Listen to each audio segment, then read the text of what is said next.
বারুইপুরের রাজপথে রথযাত্রার উদ্বোধন করতে সেই হরিনামের সঙ্গে গৌরাঙ্গ নৃত্যে মেতে উঠলেন সাংসদ সায়নী ঘোষ। রবিবারের ওই রথযাত্রার পরিবেশে সেই ছবি প্রত্যক্ষ করেন পথ চলতি মানুষজন। কেননা ওই রথযাত্রায় অংশ নেওয়া প্রচুর মানুষের সঙ্গে খোল করতালের তালে তালে নাচে মাতলেন যাদবপুরের সাংসদ সায়নী ঘোষ।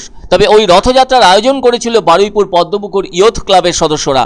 আর ওই রথযাত্রায় অংশগ্রহণ করেছিলেন যাদবপুর লোকসভা কেন্দ্রের সাংসদ সায়নী ঘোষ, বারুইপুর পশ্চিম বিধানসভা কেন্দ্রের বিধায়ক তথা বিধানসভার অধ্যক্ষ বিমান বন্দ্যোপাধ্যায়, বারুইপুর পৌরসভার পৌর প্রধান ও পৌর মাতা সহ অগণিত জগন্নাথ ভক্ত। আর সায়নী ঘোষ ওই রথযাত্রায় অংশগ্রহণ করা নৃত্যশিল্পীদের সঙ্গে পাও মিলিয়েছেন। আবার যারা ঢাকঢোল ও করতাল শিল্পী তাদের সঙ্গেও নাচের ছন্দে পা মিলিয়েছেন ওই শিল্পী। আর রথের ভক্তদের পাশাপাশি পথ চলতি মানুষজন ওই দৃশ্য প্রত্যক্ষ করে অভিভূত হন। এবার যেন ওই বারুইপুর ইয়ুথ ক্লাবের 10 বছর পূর্তি যথেষ্ট জমে উঠেছে সাংসদের উপস্থিতিতে।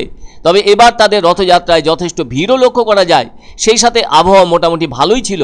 এদিকে জনপ্রতিনিধি হিসেবে সাধারণ মানুষের সঙ্গে এমন খোলামেলা মেশার সুযোগও ঘটল রথযাত্রাকে কেন্দ্র করে। সেটা যেন তার বাড়তি পাওনা। একটা কথা মনে রাখতেই হবে, মুখ্যমন্ত্রীও রবিবার দুপুরের দিকে কলকাতার ইস্কনের রথযাত্রা বৃষ্টির মধ্যে রশি টেনে উদ্বোধন করেছেন। সেই নিরিখে তৃণমূলের অনেক নেতা নেত্রী রথযাত্রার উদ্বোধনে অংশও নিয়েছিলেন। জগন্নাথ, বলরাম ও সুভদ্রাকে সাজিয়ে আলাদা রথে চাপিয়ে ওই রথযাত্রা বারুইপুর শহরের একাধিক রাস্তা পরিক্রমা করে। শেষটায় তাদেরকে মাসির বাড়ি অর্থাৎ গুন্ডিচা মন্দিরে রেখে আসা হয়। একটা বিষয় তো পরিষ্কার, রথ রাস্তায় নামলে কিন্তু থেমে থাকে না। এক্ষেত্রে সাধারণ মানুষই দড়ি ধরে পুণ্য অর্জনের আশায় রথ টেনে থাকেন। সেজন্য যাতে জনগণের মনের টান থাকে তাতে কোনো বাধাই আসতে পারে না, আর তাদের আটকাতেও পারে না। প্রত্যেক বছর এই বর্ষার সময়ই রথের রশিতে টান পড়ে। এই দিনটির জন্যই তারা মুখিয়ে থাকেন। বোঝাই যায় মানুষকে ছাড়া রথের মাহাত্ম্য যেন মূল্যহীন। আর সবচেয়ে বড় কথা, ভগবান ও ভক্তের সাহচর্য ছাড়া বৃহত্তর ক্ষেত্রে পরিব্যাপ্ত হতে পারে না।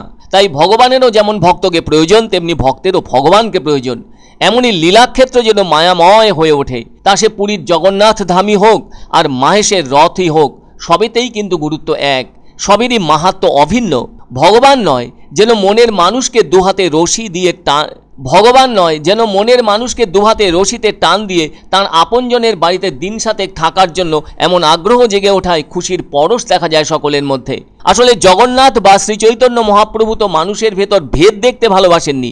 তার কাছে সমস্ত মানুষই এক এবং অভিন্ন বলে জায়গা পেয়েছে। যেন জগতের নাথ তিনি, তার প্রতি অসীম আগ্রহ থাকবে ভক্তি করবার এবং সেবা করবার।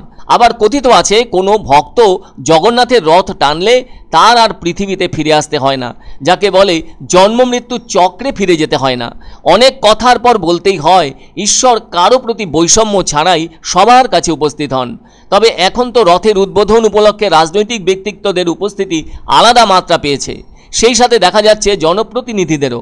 যে কারণে বারুইপুর পদ্মপুকুর ইয়ুথ ক্লাবের 10 বছর পূর্তি উপলক্ষে আয়োজিত রথযাত্রায় অংশগ্রহণ করে মাতালেন যাদবপুরের সাংসদ তথা অভিনেত্রী সায়নী ঘোষ।